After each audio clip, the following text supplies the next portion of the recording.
There is a house on the Yorkshire moors where the wind never rests. Its walls remember cruelty, its halls echo with grief, and its story begins with a stranger at the door.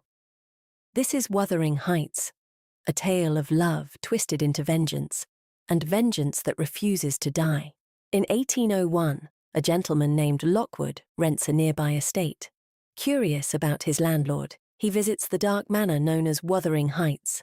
Inside, he finds tension, silence, bitterness, a harsh master named Heathcliff, a cold young widow, a rough young man with anger in his eyes.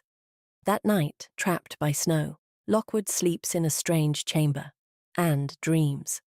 A pale hand scratches at the window. A voice cries, "Let me in." He wakes in terror and demands the truth.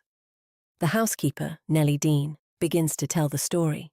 30 years earlier, Mr. Earnshaw brought home a ragged orphan boy from Liverpool. His name was Heathcliff. No surname, no past, no explanation. Earnshaw favoured him. His son Hindley despised him. But his daughter Catherine loved him. They ran wild across the moors, untamed, uncivilized, unapologetic.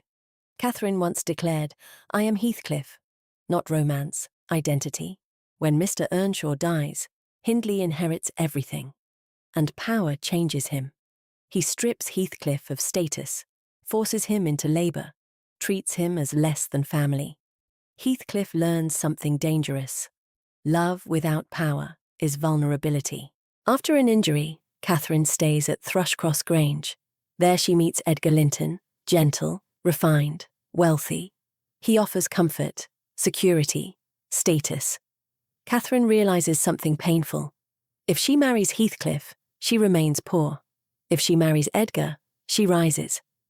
She tells Nellie, "My love for Heathcliff resembles the eternal rocks beneath." But she chooses Edgar. Heathcliff overhears only this: she will marry another, and he vanishes into the night. Years pass. Catherine becomes Mrs. Linton.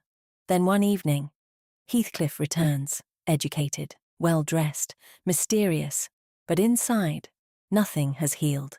He has not come back for love. He has come back for revenge.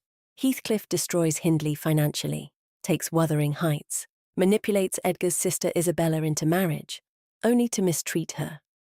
Catherine grows ill, torn between stability and the storm she denied. After giving birth to her daughter, she dies. Heathcliff collapses beside her, begging her spirit never to leave him. But revenge does not end with one death. It evolves. 3 children grow in its shadow. Young Cathy Linton, Catherine's daughter, raised, educated and sheltered at Thrushcross Grange.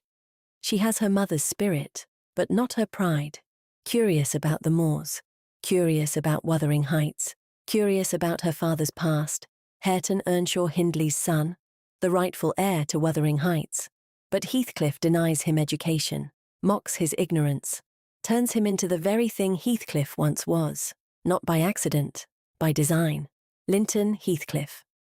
Heathcliff's own son, frail, sickly, fearful, raised away until his mother dies.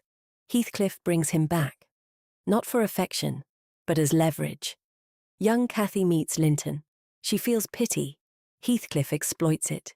He traps her into marriage, because when Linton inherits Thrushcross Grange, Heathcliff will own everything. And he does, but Linton is too weak to survive. He dies soon after. Heathcliff now controls both estates. His revenge is complete and utterly empty. Young Cathy is trapped at Wuthering Heights with Hareton.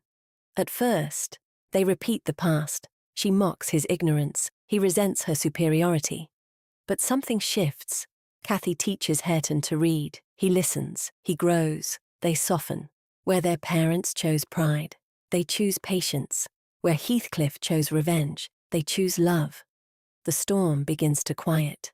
Heathcliff wanders the moors, speaking to Catherine as though she walks beside him.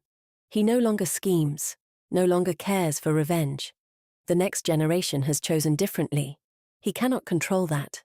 One morning, he is found dead, a strange peace on his face, as if he finally joined her, over time. The world understood. Wuthering Heights was not a simple romance. It was about obsession, class, revenge, inheritance. The violence of love untamed. It became one of the greatest novels in English literature, a story that proved love can destroy as fiercely as it can endure. If you enjoyed this retelling, subscribe to Wrath of History for more legendary stories brought to life.